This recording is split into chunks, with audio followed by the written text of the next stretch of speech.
بسم اللہ الرحمن الرحیم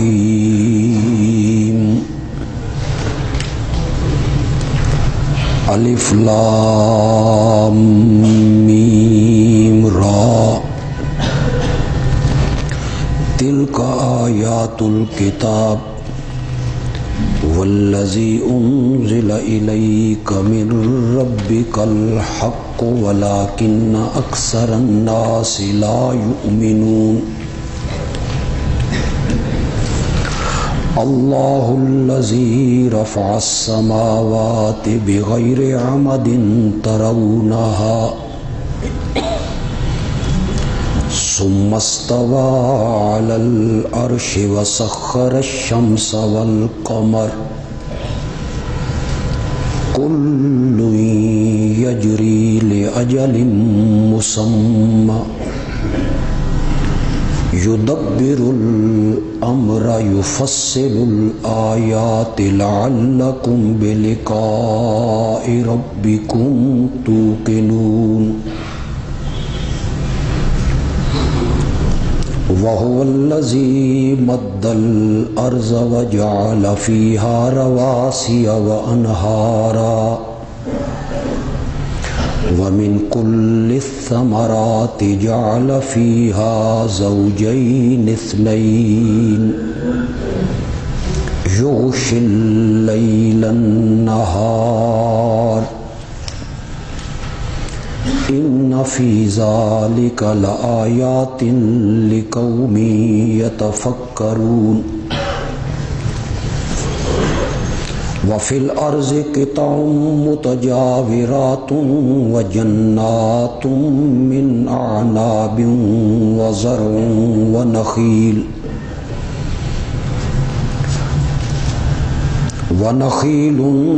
سنوان وغير سنوان يسقى بماء واحد ونفضل بعضها على بعض في الأكل إن في ذلك لآيات لقوم يعقلون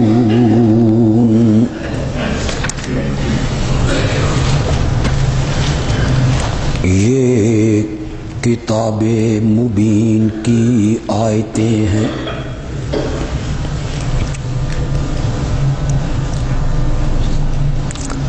اور جو کچھ اتارا گیا تیری طرف تیرے رب کی طرف سے وہ حق ہے، لیکن اکثر لوگ اس حقیقت کو نہیں مانتے۔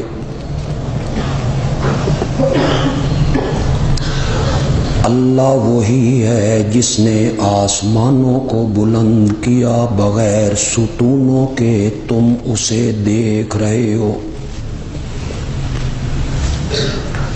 پھر وہ غالب ہے عرش پر،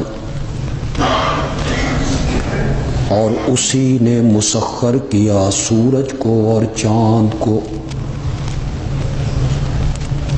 یہ دونوں چل رہے ہیں ایک وقت مقرر تک،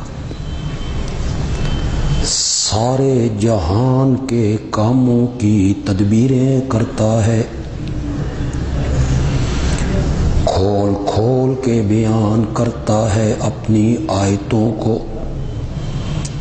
تاکہ تم اپنے رب کی ملاقات کا یقین کر لو۔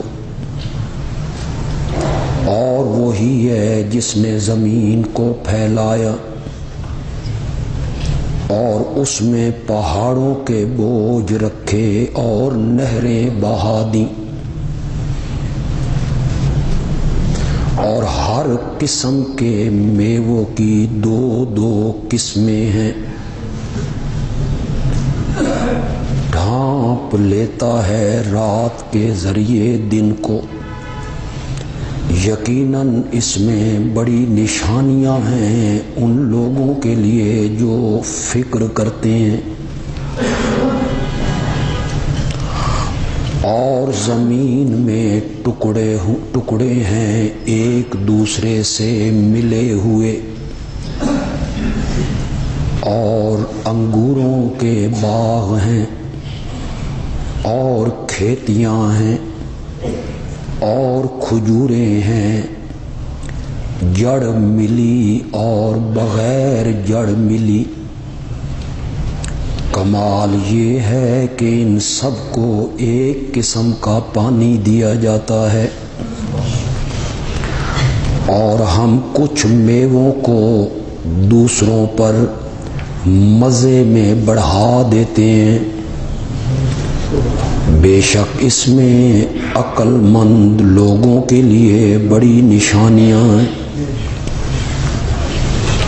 اللہم صلی علی محمد وعلی آل محمد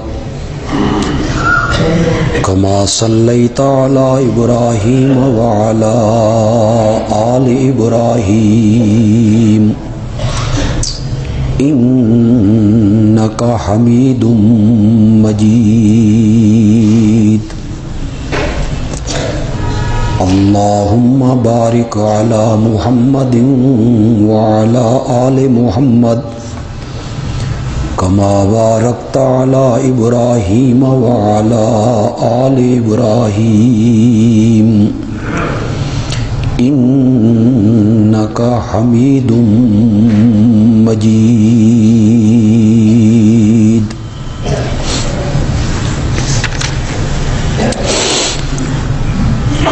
یہ آیات کریمہ جو میں نے تلاوت کی اور ان کا بڑا آسان سا ترجمہ میں نے آپ کو سنایا، یہ سورۃ رات کی ابتدائی آیات ہیں۔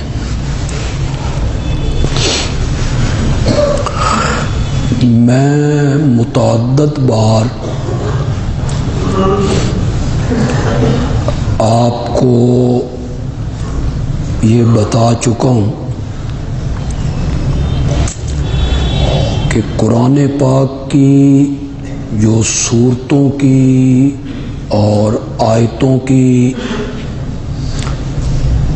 موجودہ ترتیب ہے،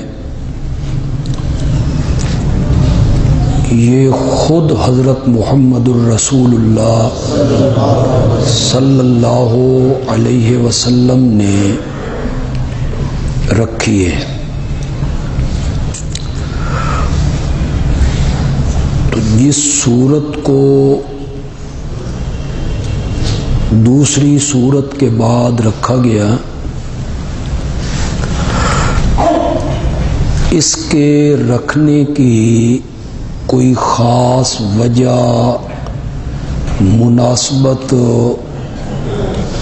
اور ان دو صورتوں کا تعلق ضرور ہونا چاہیے۔ اگر ان دو صورتوں کا آپس میں تعلق نہ ہو تو پھر ترتیب وہی ہونی چاہیے تھی جس طرح قرآن نازل ہوا تھا، لیکن نزول کی ترتیب اور ہے اور موجودہ جو قرآن ہے اس کی ترتیب اور ہے۔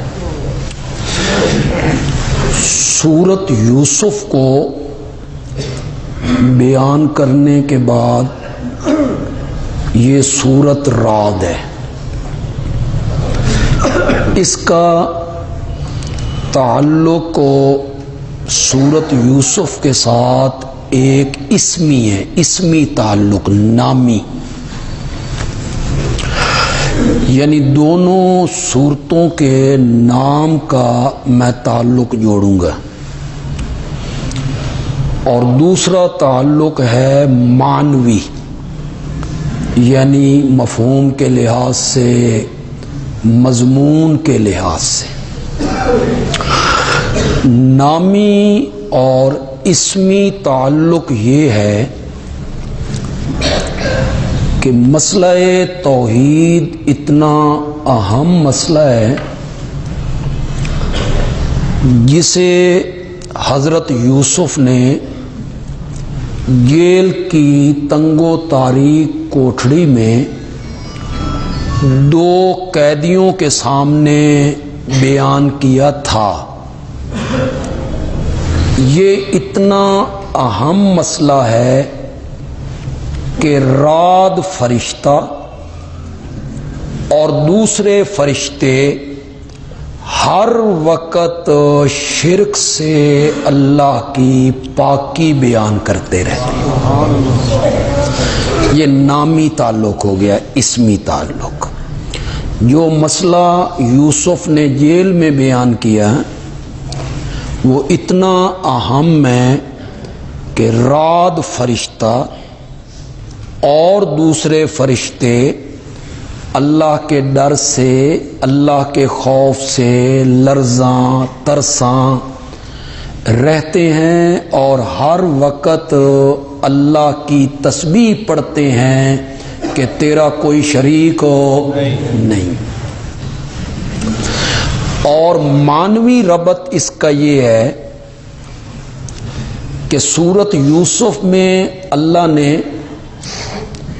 حضرت یوسف کا واقعہ بیان کر کے اس بات کو ثابت کیا کہ عالم الغیب اور متصرف فی الامور میرے سوا کوئی نہیں۔ اگر میرے سوا کوئی عالم الغیب ہوتا تو پھر حضرت یعقوب ہوتے، وہ عالم الغیب ہوتے تو بیٹوں کے چکر میں آ کے یوسف کو ان کے ساتھ نہ بھیجتے، پھر کنویں میں یوسف 3 دن تک پابند نہ رہتے۔ تو حضرت یوسف اور حضرت یعقوب کا یہ واقعہ، اس کے ایک ایک موڑ سے یہ بات ثابت ہو رہی ہے کہ عالم الغیب اور متصرف فی الامور یہ انبیاء اولیاء نہیں ہوتے، یہ صفت کس کی ہے؟ اب اللہ سورت رعد میں اسی مسئلے کو بیان کریں گے کہ متصرف فی الامور بھی میں ہوں، قادر اور مختار بھی میں ہوں، قدیر اور مقتدر بھی میں ہوں، اور عالم الغیب بھی میں ہوں۔ لیکن اب یہاں کسی پیغمبر کا اللہ قصہ نہیں بیان کریں گے، بلکہ اس حقیقت کو اللہ عقلی دلائل سے ثابت کرے۔ اب آپ کو سمجھ آ گئی؟ سورت یوسف میں ایک واقعہ سے ثابت کیا، اس کو ہم کہتے ہیں دلیل نقلی، یعنی اللہ نے حضرت یوسف کی بات کو کیا کیا؟ نقل کیا۔ اللہ نے حضرت یعقوب کے قصے کو کیا کیا؟ نقل کیا۔ نقل کر کے بتایا کہ عالم الغیب میں ہوں، نقل کر کے بتایا کہ متصرف الامور میں ہوں۔ اب سورت رعد میں اللہ عقلی دلائل پیش کریں گے، کس بات پر؟ کہ متصرف فی الامور بھی میں ہوں اور عالم الغیب بھی میں ہوں۔ اب اس دلائل کو آپ سنتے چلے جائیں گے اور اللہ بڑے خوبصورت انداز سے، بڑے عقلی دلائل کے ساتھ اس مسئلے کو اللہ ثابت کریں گے۔ تھوڑا سا آواز کم کریں گے۔ سورت کا جو نام ہے سورت الرعد، یہ اسی سورت کے ایک آیت سے لیا گیا۔ یسبح، کیسے ہے جی؟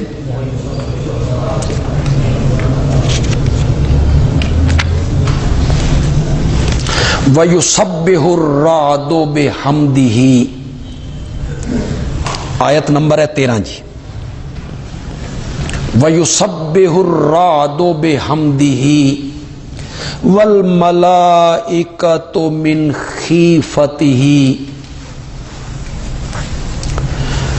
بعض مفسرین نے کہا رعد اس آواز کو کہتے ہیں جو بادلوں کے گرجنے کی آواز ہوتی ہے، اس کو عربی میں رعد کہتے ہیں۔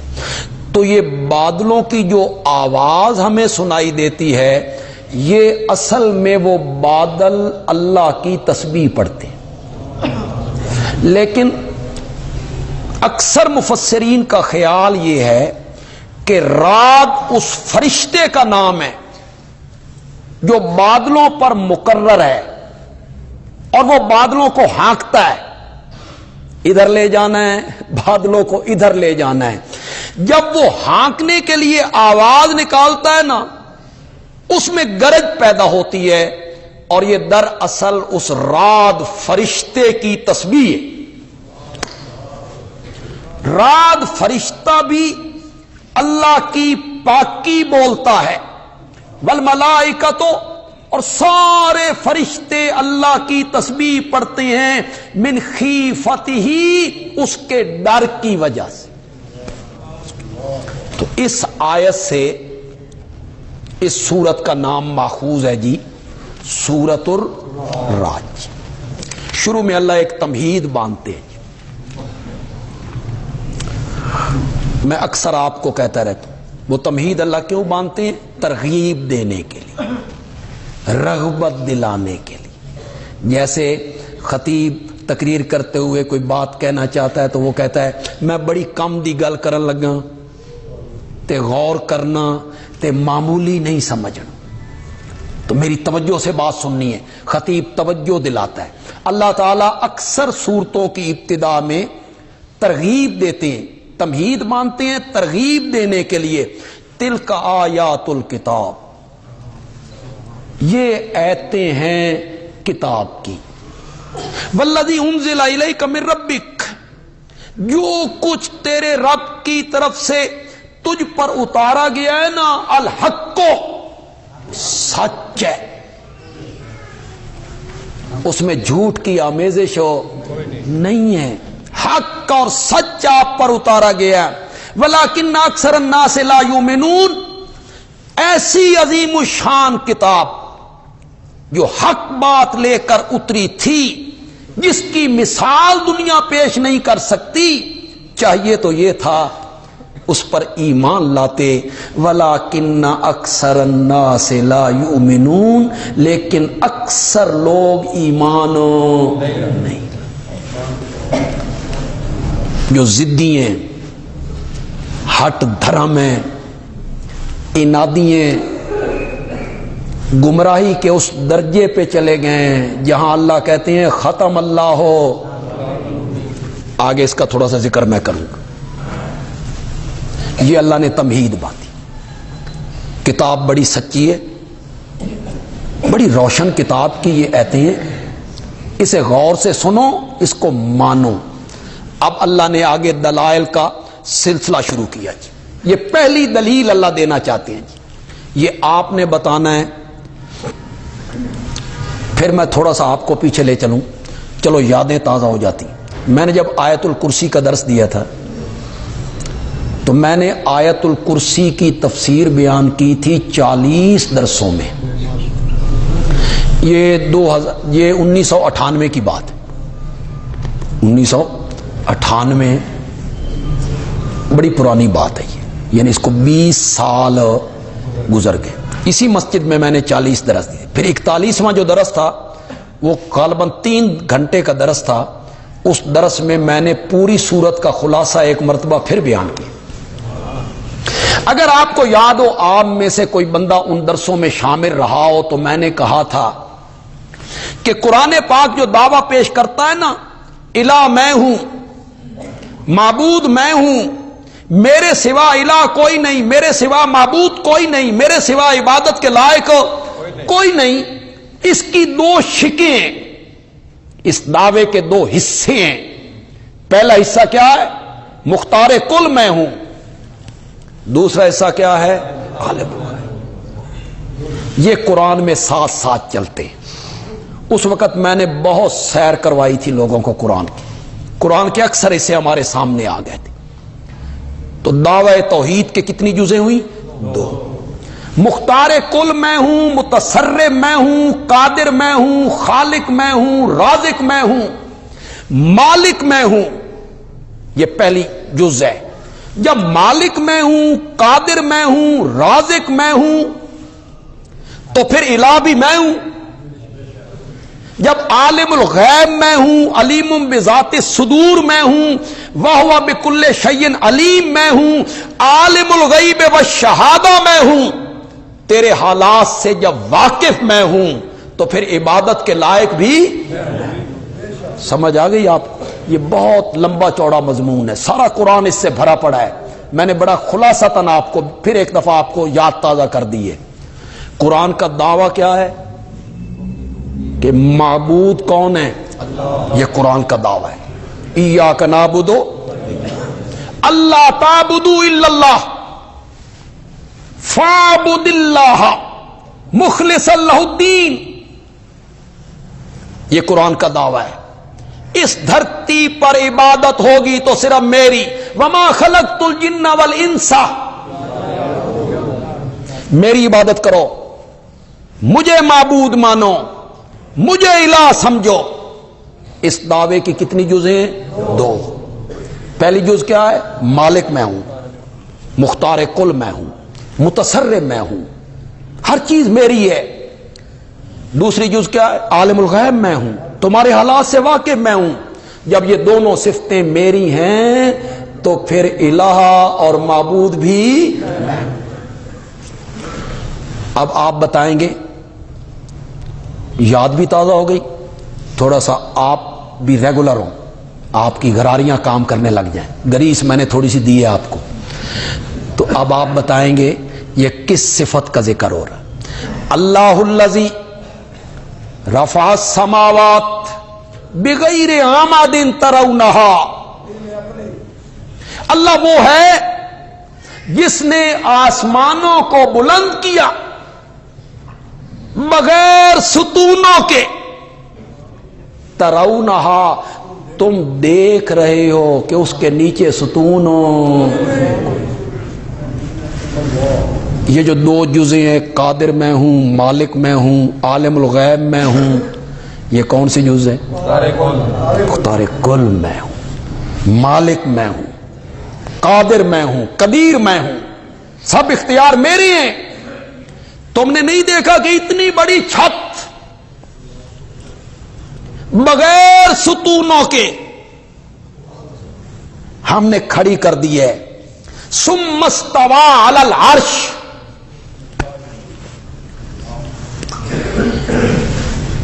پھر وہ جا ٹھہرا عرش پر.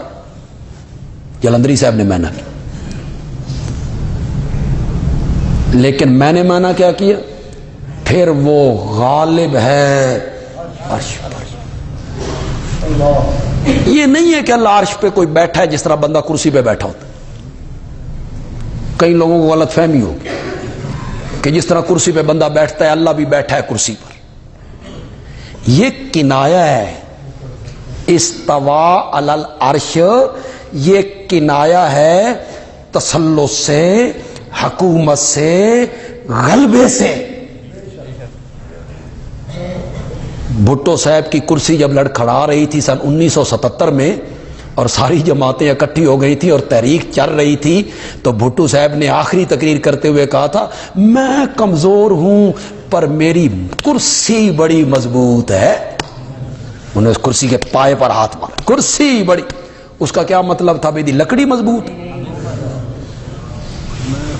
وہ کرسی کس سے کنایا تھا؟ حکومت سے، اقتدار سے. کرسی کا لفظ آج بھی حکومت سے، اقتدار سے، تسلط سے، غلبے سے کنایتاً بولتے ہیں میری کرسی بڑی مضبوط ہے. ثم استوى علی العرش یہ کنایا ہے، کنایا غلبے سے، تسلط سے، تصرف سے، ملک سے، ملک سے. میں نے کوئی اختیار کسی کے حوالے نہیں کیا، سارے اختیار میں نے اپنے پاس رکھے.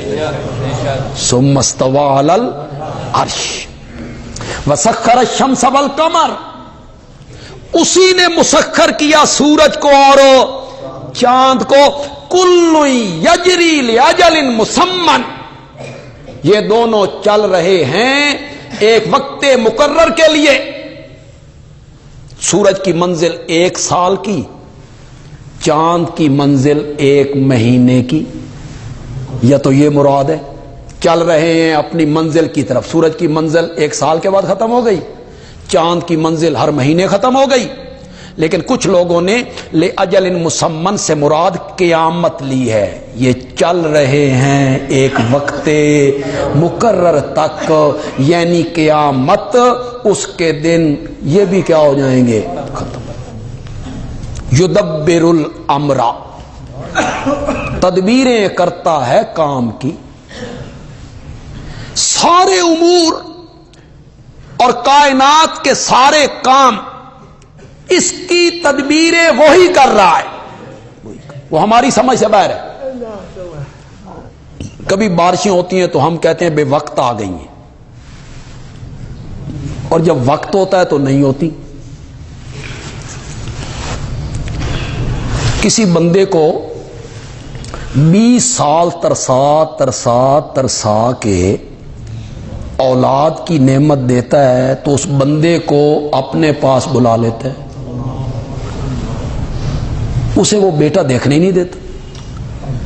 ہم کہتے ہیں یار بڑی عجیب بات ہے، لیکن حکمتیں کون جانتا ہے؟ اللہ جانتا ہے۔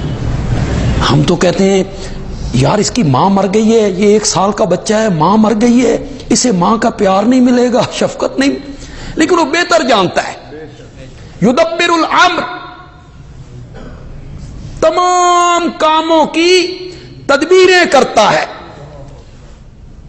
یہ جو دلیل اللہ نے دی، اس میں اللہ نے آسمان، سورج، چاند وہ سامنے رکھے، ان کو دیکھو۔ پھر دلیل کا سلسلہ ختم نہیں کیا، فرمایا وَهُوَ الَّذِي مَدَّ الْأَرْضَ، وہی اللہ ہے جس نے زمین کو پھیلایا، اور اس کے پھیلانے کو دیکھیں تو صحیح، پانی پر ٹکایا۔ قدرت تو اس کی دیکھیں، پانی پہ ٹکایا۔ وَجَعَلَ فِيهَا رَوَاسِيَ، اور زمین جب ڈولنے لگی اس پر پہاڑوں کی میخیں رکھ دی تاکہ یہ قرار پکڑے۔ وَمِن كُلِّ الثَّمَرَاتِ جَعَلَ فِيهَا زَوْجَيْنِ اثْنَيْنِ، اور ہر طرح کے میووں کی 2 قسمیں بنائی۔ 2 قسموں سے مراد ہے رنگ میں قسمیں، کوئی سرخ ہے، کوئی کالا ہے، کوئی سفید ہے، کوئی میٹھا، کوئی کھٹا، کوئی سرد، کوئی گرم، کوئی چھوٹا، کوئی بڑا، اس کے جوڑے جوڑے بنا دی۔ یغشی اللیل النہار، ڈھانپ دیتا ہے رات کو دن پر۔ دن ہے، اچانک رات آ گئی، پہلے اجالا تھا پھر اندھیرا چھانے لگا، تو یہ کون کر رہا ہے؟ ابھی دلیل کا سلسلہ ختم نہیں کیا، آسمان دکھایا، سورج چاند دکھائے، پھر زمین دکھائی، پھر زمین دکھائی۔ میرے شیخ، میرے تفسیر کے استاد حضرت شیخ القرآن مولانا غلام اللہ خان رحمت اللہ علیہ، ان کا ایک عجیب رنگ ہوتا تھا۔ جب وہ دورہ تفسیر پڑھاتے تھے تو بڑا عجیب رنگ ہوتا تھا، ایسے لگتا تھا قرآن ابھی نازل ہو۔ تو وہ اس کو اس طرح بیان کرتے تھے، پہلے فرمایا اوپر دیکھ، اوپر دیکھ، مجھے پہچاننے کی کوشش کر، بغیر ستونوں کے آسمان دیکھ، آچھی کرنوں والا سورج دیکھ، ٹھنڈی چھاؤں والا چاند دیکھ، جگمگانے والے ستارے دیکھ۔ جب یہ دکھا لیا نا، فرمایا اب پاؤں کے نیچے دیکھ، اب پاؤں کے نیچے دیکھ۔ زمین بچھائی ہم نے، اور جب یہ دکھا لیا نا، پھر اللہ کہتے ہیں ہن فضاواں نو ویکھ۔ اب زمین و آسمان کے درمیان جو چیزیں ہیں انہیں دیکھ۔ وفی الارض قطع متجاورات، زمین میں ٹکڑے ہیں آپس میں ملے ہوئے. یہ نہیں ہے ایک زمین اور طرح کی ہے دوسری زمین اور طرح کی ہے، ایک طرح کی ہے، ٹکڑے ہیں آپس میں. وجنات من اعناب، اور انگوروں کے باغ ہیں. وزرع، کھیتی ہے کھیتی. ونخیل، اور کھجوریں ہیں. سنوان، جڑ ملی، نیچے سے جڑ ایک ہے اوپر شاخیں کئی ہیں. کبھی آپ کھجوروں کے علاقے میں جائیں آپ کو یہ منظر نظر آئے گا. میں نے خود دیکھا ہے یہ منظر، میں نے خود دیکھا ہے. جڑ ایک ہے اوپر درخت کئی ہیں، اور کچھ درخت ایسے ہیں جڑ بھی ایک ہے اوپر تنا بھی ایک ہے. کچھ ہیں جو جڑ ایک ہے اس کے کئی تنے ہیں. اصل چیز جو اللہ یہاں کہنا چاہتے ہیں، لوگوں کی عقل پہ دستک دینا چاہتے ہیں. اللہ کہتے ہیں یسقا بماء واحد، ان سب کو ایک طرح کا پانی ملتا ہے. یہ اصل بات کہنا چاہیے. زمین کے ٹکڑے بھی ملے ہوئے ہیں. یہ سرگودا کی زمین ہے، بھلوال کی شروع ہو گئی، حافظ آباد کی شروع ہو گئی، ادھر چلے تو جھنگ کی، ملتان کی، شجاباد کی، بہاولپور کی. ملے ہوئے ٹکڑے زمین کے. پانی بھی ایک مل رہا ہے، زمین بھی ایک ہے، پانی بھی ایک. اوپر سے جو سورج اس فصل کو پکا رہا ہے وہ بھی ایک. وہ بادل لا کے جو ہم پانی برسا رہے ہیں وہ بھی ایک. چاند کی ٹھنڈی روشنی سے ہم جو پھلوں میں ذائقے بھر رہے ہیں وہ چاند بھی ایک. زمین ایک، پانی بھی ایک، زمین کے ٹکڑے بھی ملے ہوئے، لیکن ہر پھل کا رنگ بھی الگ ہے، ذائقہ بھی الگ ہے. فرمایا مجھے پہچان. جو اللہ یہ سب کچھ کرنے والا ہے نا، الہ اور معبود بھی وہی. کوئی پھل چھوٹا ہے، کوئی بڑا ہے، کسی کا رنگ سرخ ہے. آپ سیب کو دیکھ لیں، ایک سیب میں کتنے رنگ ہیں. آپ آم کو دیکھیں اس میں کتنے رنگ ہیں. کوئی کالا ہے، کوئی سفید ہے، کوئی سبز ہے، کوئی سرخ ہے، کوئی میٹھا ہے. اور مزے کی بات یہ ہے کیلے کی مٹھاس اور ہے، آم کی مٹھاس اور ہے، کھجور کی مٹھاس اور ہے. کون کر رہا ہے یہ؟ کون کر رہا ہے؟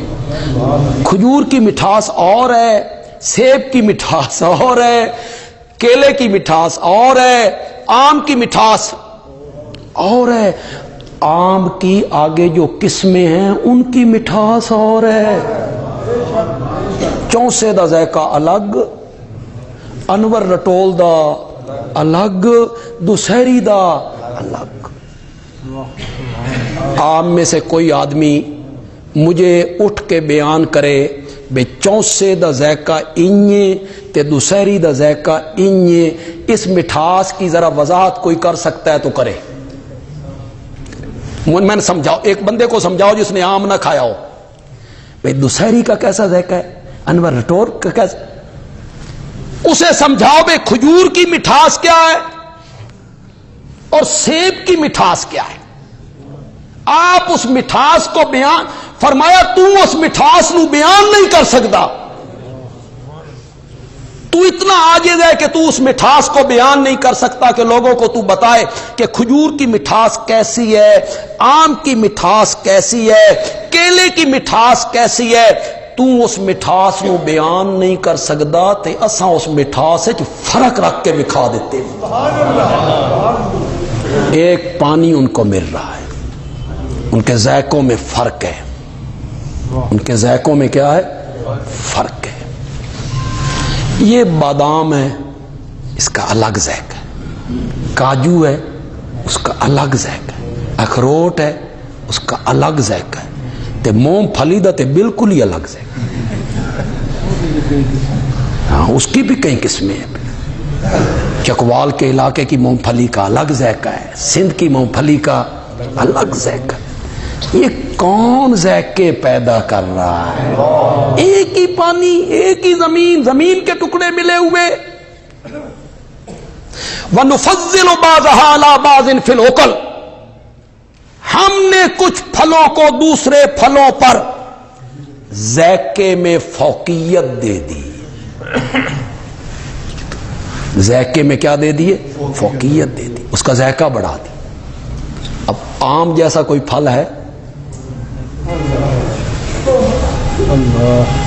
اس کا ذائقہ ہی الگ, وہ کھا کھا کے بندہ رجدے ہی نہیں, یہ شوگر دی مرض نہ ہوئے,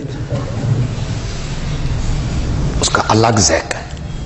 اب تو ذائقے بھی ختم ہو رہے ہیں, کچھ ایسی بے برکتی ہو رہی ہے, ہمارے کچھ ایسے اعمال ہو گئے ہیں, کچھ یہ کھادے ہیں, کچھ لوگوں کے دل میں لالچ آ گیا ہے, وہ کچے پھل توڑ کے مصنوعی طریقے سے کیمیکل کے ذریعے پکاتے ہیں.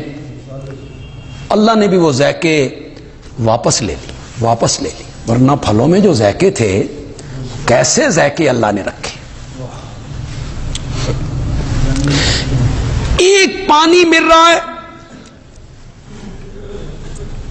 ایک زمین ہے, ایک پانی ہے, اس سے اگنے والی جو چیزیں ہیں, اناج ہے, پھل ہیں, ان کے ذائقے مختلف ہیں. اسی طرح تمام انسانوں کا بابا ایک ہے, آدم. اس کی جو اولاد ہے ان کی طبیعتیں مختلف ہیں, ان کے مزاج مختلف ہیں, ان کی رنگتیں مختلف ہیں, ان کی زبانیں مختلف ہیں, ان کے عقیدے مختلف ہیں. کوئی طیب ہے, کوئی خبیث ہے, کوئی موحد ہے, کوئی مشرک ہے, کوئی مسلمان ہے, کوئی کافر ہے, کوئی متقی ہے, کوئی فاجر ہے. میرے پیارے پیغمبر نے فرمایا کہ صالح بنی آدم وخبیثہم ابوہم واحد, جیسے اولاد آدم میں صالح اور خبیث موجود ہیں, وَأَبُوهُمْ واحد, دونوں کا بابا کون ہے؟ اوپر تو بابا آدم ہے. تو زمین کے ذائقوں میں, پھلوں کے ذائقے میں, خاصیت میں کوئی زمین فرق رکھا. اسی طرح اولاد آدم کی طبیعتوں میں, عقائد میں بھی اس نے کیا رکھ دیا؟ توجہ ہے آپ کی؟ کوئی زمین بنجر ہے, کوئی زمین زرخیز ہے, کوئی زمین نرم ہے, کوئی زمین سخت ہے, کوئی زمین ایسی ہے 10 فٹ نیچے جاؤ تو پانی نکل آتا ہے, کوئی زمین ایسی ہے کہ 300 فٹ بھی نیچے چلے جاؤ تو پانی نہیں نکلتا. بنجر زمین ہے, زرخیز زمین ہے, نرم زمین ہے, سخت زمین ہے, پہاڑی علاقے کی زمین ہے, میدانی علاقے کی زمین ہے. کسی سے پھل نکل رہے ہیں, پھول نکل رہے ہیں, کسی سے کانٹے دار بدبودار جھاڑیاں نکل رہی ہیں. اسی طرح انسان کے دل والی جو زمین ہے وہ بھی کوئی زرخیز ہے, کوئی بنجر ہے.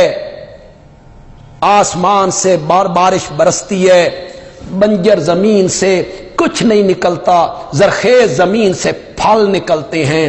اسی طرح قرآن والی بارش برستی ہے تو جو زرخیز زمین ہوتی ہے وہ اس کو قبول کر لیتی ہے, اور جو بنجر زمین ہوتی ہے وہ اس کو قبول وہ بنجر ہی بنجر رہ جاتی.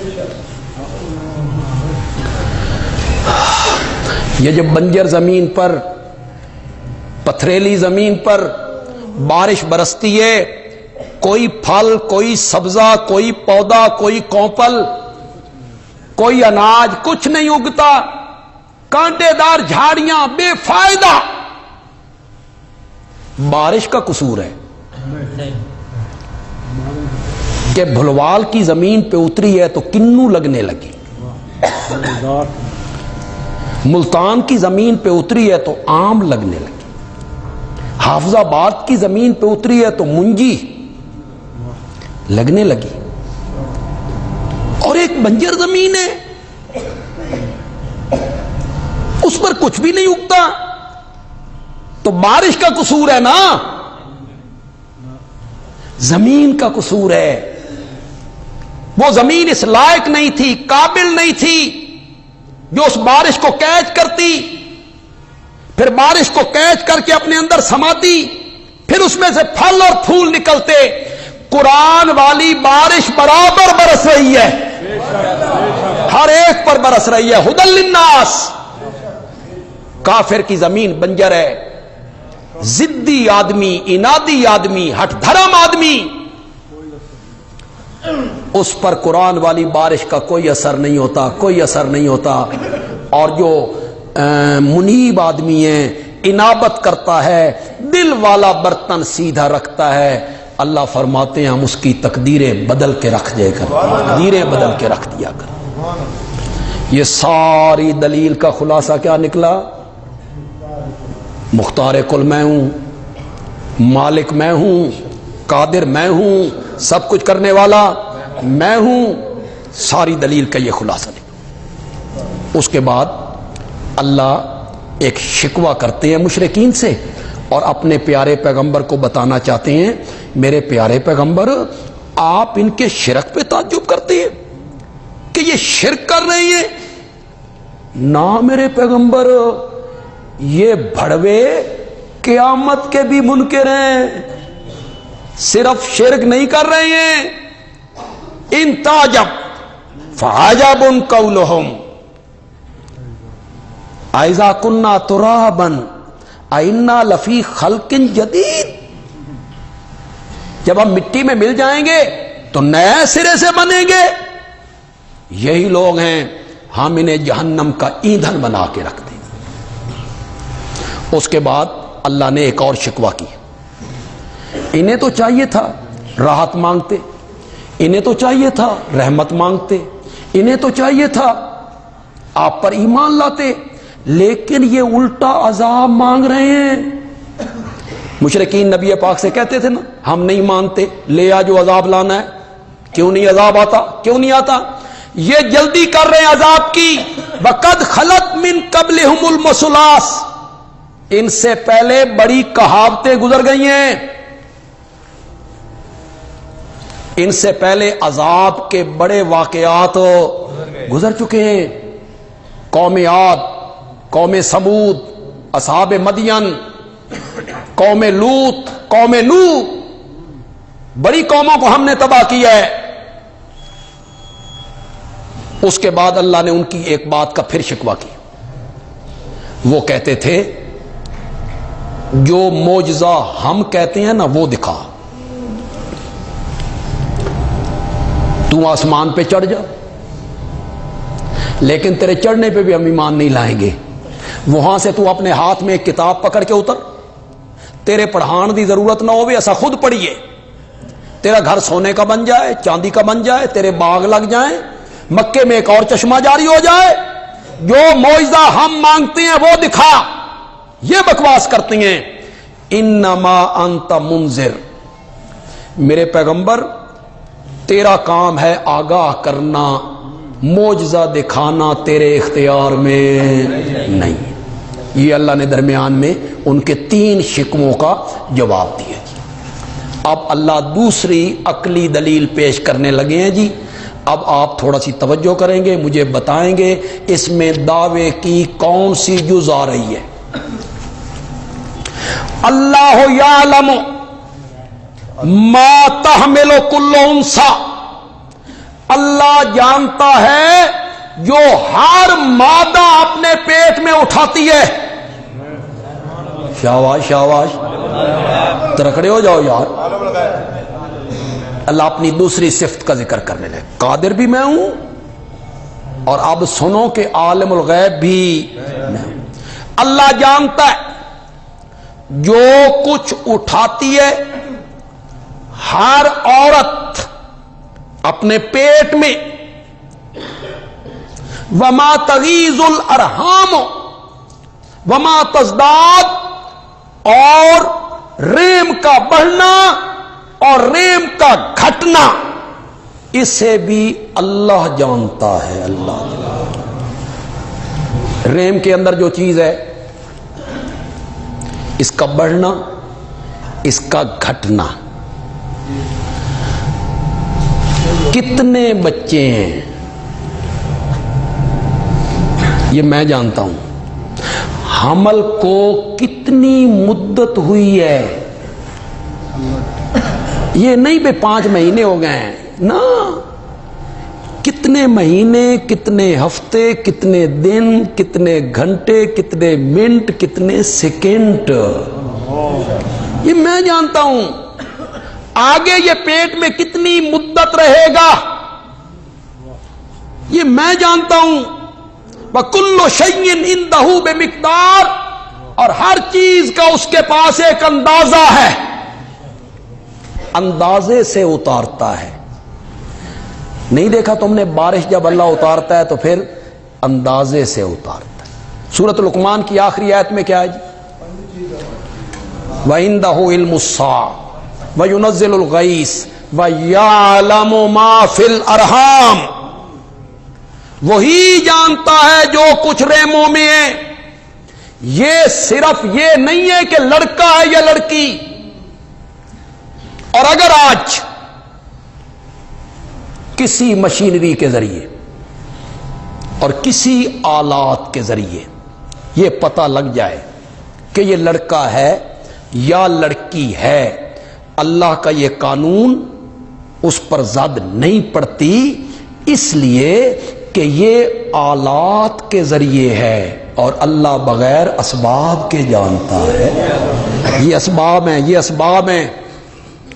لیکن ایک بات آپ نوٹ کریں، یہ بڑا لوگوں میں اعتراض ہوتا ہے کہ اللہ نے کہا رحموں میں جو کچھ ہے وہ میں جانتا ہوں، تو الٹرا ساؤنڈ کرتے ہیں تو وہ بتا دیتے ہیں جی لڑکا ہے یا لڑکی۔ یہ صرف لڑکا لڑکی کی بات نہیں ہے، علم صرف اتنا محدود نہیں ہے اللہ کا، اور اس سے مراد یہ بھی نہیں ہے لڑکا ہے یا لڑکی، بلکہ مراد یہ ہے لڑکا ہے یا لڑکی ہے ایک سے زیادہ ہیں، یہ کامل الاعضاء ہے یا ناقص الاعضاء، اس کے سارے اعضاء پوری ہیں یا اس کے کچھ اعضاء کم ہیں، گورا ہے کالا ہے، امیر ہوگا غریب ہوگا، پڑھا لکھا ہوگا جاہل ہوگا، دنیا میں کتنی زندگی گزارے گا، کہاں کہاں گزارے گا، کیسے مرے گا، مرنے کے بعد کہاں پہنچے گا، یہ کلی اور مکمل علم ما فی الارحام کا اللہ کے سوا کسی کے پاس نہیں، کسی کے پاس نہیں۔ یہ علم مراد ہے، کلی اور محیط علم مراد ہے، کلی اور محیط علم مراد ہے۔ عالم الغیب والشہادہ، جاننے والا ہے چھپی چیز کا اور ظاہر چیز کا، جاننے والا ہے الغیب چھپی چیز، الشہادہ ظاہر چیز کا۔ اگر طالب علم چپ کر جائیں، انہیں اگر جواب آتا ہو تو چپ کر جائیں، اب مجھے نہیں پتا کہ انہیں جواب آتا ہے یا نہیں آتا، لیکن آتا ہے تو وہ چپ کر جائیں۔ ذرا میں اپنے درس کے سامعین سے پوچھ لوں، یہ جو ہے اللہ عالم الغیب ہے، چھپی چیزوں کو جانتا ہے، اللہ کول تو چھپی شے ہے ہی کوئی نہیں۔ اس کا مطلب یہ ہے کہ پہلے اللہ سے کوئی چیز چھپی ہوتی ہے پھر اللہ اس کو جانتا ہے، تو یہ تو کفر ہے۔ اللہ سے پہلی چیز کوئی غائب ہے، پہلے کوئی چیز چھپی ہوئی ہے، پھر اللہ اس چیز کو چھپی ہوئی چیز کو جانتا ہے۔ یہ بڑا اعتراض کرتے ہیں لوگ کہ اللہ کو تو عالم الغیب نہیں کہنا چاہیے، اللہ سے کون سی چیز غائب ہے جس کو وہ جاننے والا ہے؟ وہ بھی چیزیں جانتا ہے جو غائب ہوتی ہے، نہیں جو لوگوں سے غائب ہے۔ ہاں جزاک اللہ، ما غابا عن الناس، اللہ سے نہیں، ما غابا عن الناس، جو چیزیں لوگوں سے غائب ہیں اور جو چیزیں لوگوں کے سامنے ہیں میں دونوں کو برابر جانتا ہوں۔ یہ یاد کر لو، اللہ سے غائب نہیں، کس سے غائب؟ لوگوں سے غائب۔ حضرت سلیمان علیہ السلام نے جو پرندوں کی حاضری لی تھی، وَتَفَقَّدَ الطَّيْرَ، انہوں نے پرندوں کی حاضری لی، فقالا، اور کہنے لگے مالیا، مجھے آج کیا ہو گیا ہے، لا ارل ہدہد، میں ہدہد کو نہیں دیکھ رہا ہوں، ام کان من الغائبین، ام کان من الغائبین، یا ہدہد بھی ان چیزوں سے ہو گیا ہے جو چیزیں مجھ سے کیا ہیں۔ تم کہتے ہو اولیاء اللہ ہر چیز جانتے ہیں، اولیاء اللہ سے کوئی چیز غائب نہیں ہے۔ شیخ عبد القادر جیلانی ساری کائنات کو ایسے دیکھ رہے ہیں جس طرح میں اپنی ہتھیلی کو دیکھ رہا ہوں۔ انا للہ و انا الیہ۔ تم اولیاء کے بارے میں یہ عقیدہ بیان کرتے ہو اور یہاں اللہ کا پیغمبر ہے، اور پیغمبر بھی وہ جو بادشاہ ہے، اور بادشاہ بھی وہ جس کے تابع جن نے، اور بادشاہ بھی وہ جو پرندوں کی بولیاں جانتا ہے۔ اور اللہ نے اتنی عزتیں دی ہیں، تخت ہوا میں اڑتا ہے، ہوا تابع ہے، ہوا تابع ہے۔ جب اس تخت کو اڑانا چاہتے ہیں تو ہوا کو حکم دیتے ہیں تیز چل، ہوا تیز چلتی ہے، اس تخت کو فضا میں لے جاتی ہے۔ جب فضا میں پہنچ جاتے ہیں تو ہوا کو حکم دیتے ہیں ہن آہستہ چل۔ کتنی نعمتیں اللہ نے دی ہیں، کتنی عزتیں اللہ نے دی ہیں، کتنی عظمتیں اللہ نے دی ہیں، کتنے اوصاف سے اللہ نے نوازا ہے۔ وہ کہہ رہے ہیں مجھے کیا ہو گیا ہے، لا ارى الہدہد، میں ہدہد کو نہیں دیکھ رہا، ام کان من الغائبین، یا ہدہد بھی ان چیزوں میں سے ہو گیا ہے، شاباش شاباش، جو مجھ سے کیا ہیں۔ معلوم ہوتا ہے کچھ چیزیں حضرت سلیمان سے کیا تھیں، غیب تھیں، جو مجھ سے غیب ہیں۔ پھر جب ہدہد آیا، انہوں نے کہا تھا میں اسے ذبح کر دوں گا، میں اسے سزا دوں گا، گیا کیوں ہے بغیر اجازت کے؟ ہدہد آیا، لوگوں نے بتایا، اس نے کہا میرا راستہ چھوڑو، من حضرت نال گل کر لین دیو۔ انہوں نے پوچھا، اس نے کہا احط بما لم تحط به، مفسرین نے مانا کیا علمت ما لم تعلم، احط بما لم تحط به علمت ما لم تعلم، حضرت میں اس چیز کے بارے میں معلوم کر کے آیا ہوں جس دا توہانوی پتہ کوئی نہیں۔ حضرت سلیمان نے جواب میں کہا ایڈا وڈا وہابی نہ بن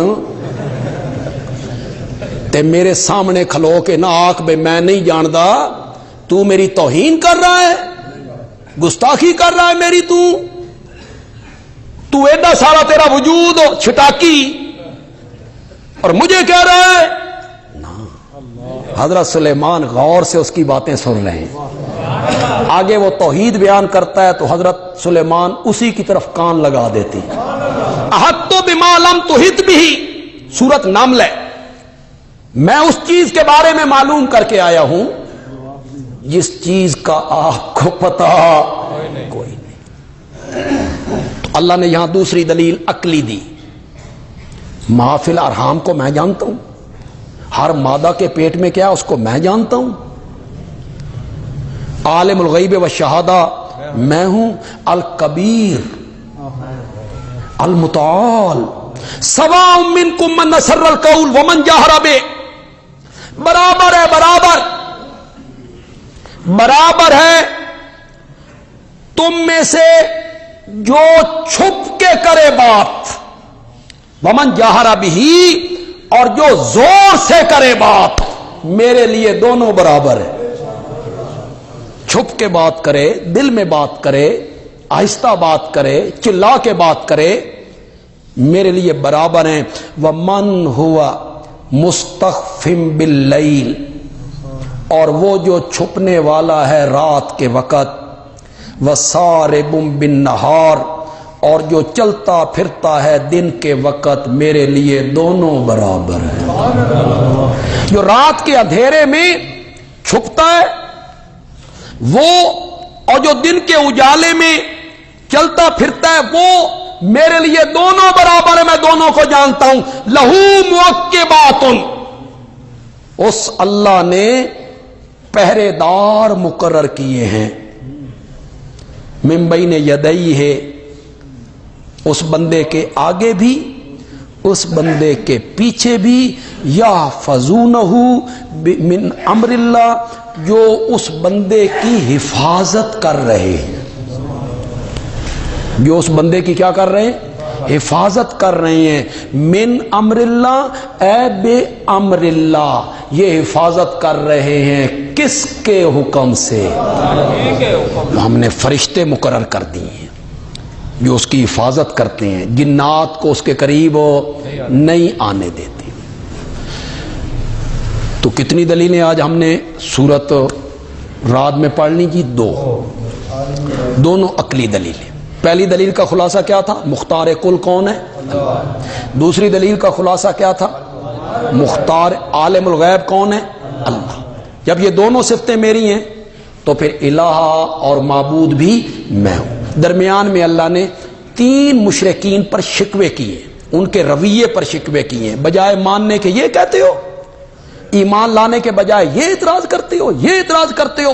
درمیان میں 3 شکووں کے اللہ نے جواب دیا.